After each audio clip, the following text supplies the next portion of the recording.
دنیا سے رخصت ہو جائے گا۔ اس لیے میرے بھائیوں، آؤ آج ہم اپنی اولاد کی خاطر، آج ہم اپنے مال کی خاطر اللہ کی یاد سے دور ہیں۔ ہم سے بڑا اللہ کا نافرمان کوئی نہیں ہے۔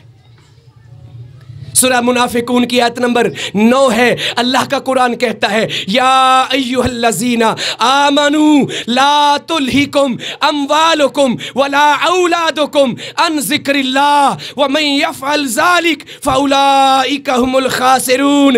کہا اے ایمان والو، تمہاری اولاد، تمہارا مال تمہیں اللہ کی یاد سے غافل نہ کر دے، دور نہ کر دے، اور اگر تم دور ہو گئے تو یہی لوگ اللہ کے نافرمان ہیں، جو اللہ کے ذکر سے دور ہے۔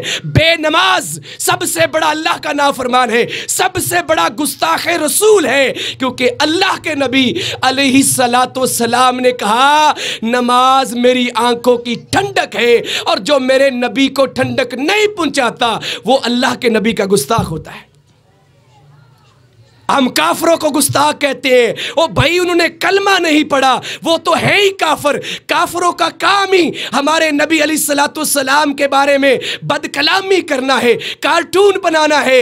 اصل گستاخیاں تو ہم کرتے ہیں، ہم آقا علیہ السلام کی گستاخیاں کرتے ہیں، کہیں نمازیں چھوڑ کے، کہیں بیہودہ گفتگو کر کے، کہیں شرم و حیا کو چھوڑ کے، کہیں نظروں کا زنا کر کے، کہیں اپنے دل و دماغ کو برائیوں میں لگا کے۔ اللہ کے نبی علیہ السلام کی گستاخیاں ہوتی ہیں۔